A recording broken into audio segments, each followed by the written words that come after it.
A gente tem em segundo lugar, o Pródico também. O Pródico ele vai ser esse sofista que ele viveu ali na ilha de Cels, eu não sei qual que é a pronúncia, lá no Egeu. E ele era um pensador muito pessimista, assim como o seu povo era conhecido, né? Ou seja, o povo da ilha ali de Cels, ele era muito conhecido por esse pessimismo. E o Pródico ele vai ficar conhecido também pela sua filosofia pessimista.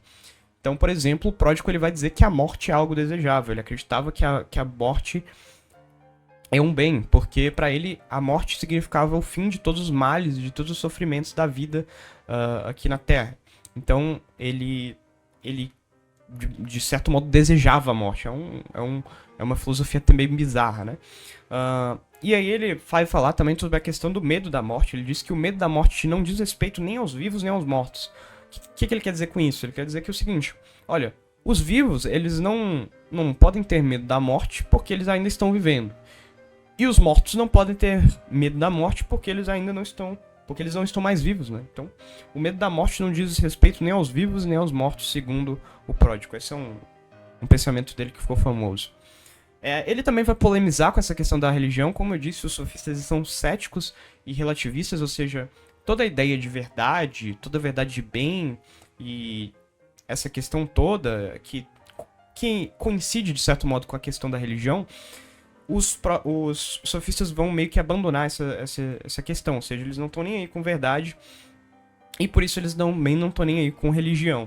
E por isso eles vão ser bem relativistas e bem céticos, então eles basicamente vão arranjar muita confusão por causa disso. E o Pródico vai ser um grande exemplo disso. O Pródico ele vai criar uma teoria da origem da religião. Ele vai dizer que a religião ela surge ao longo da história como uma divinização das coisas úteis ao homem. Ou seja, por exemplo, no Rio Nilo, o Rio Nilo ele era como que divinizado pelas pessoas que viviam ali, justamente porque ele era uma fonte de água, era a principal fonte de água daqueles que viviam ali. Ou seja, o povo passou a meio que divinizar o Rio Nilo.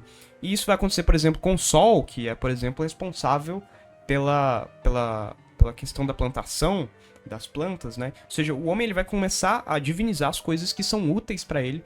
Cada civilização ao longo da história vai começar, segundo a teoria de Pródico, divinizar e transformar em deuses as coisas que são úteis para a sobrevivência dele.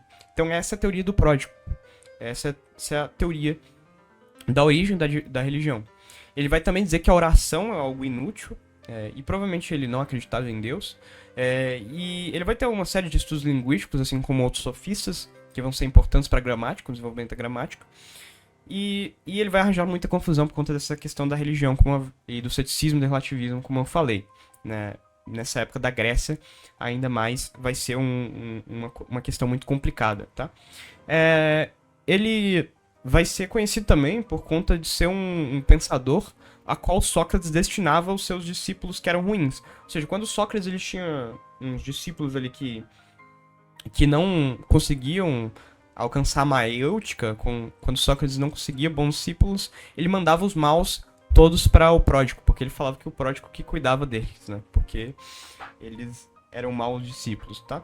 Então, é só uma curiosidade aqui do Pródico. Então, o Pródico vai ser esse pensador muito pessimista, que acreditava que a morte é desejável e que vai desenvolver uma teoria da origem da religião. Depois de Pródico, a gente fala também de Hípias, que vai ter um diálogo platônico todo dedicado a ele, um diálogo socrático. O Hípias ele vai ser um sofista que vai ser um polímata. Então ele vai ser um estudioso de várias matérias, ele vai estudar filosofia, matemática, história e enfim. O Hípias ele vai ter um grande domínio da memória e ele vai ficar sendo conhecido como isso, por isso, né?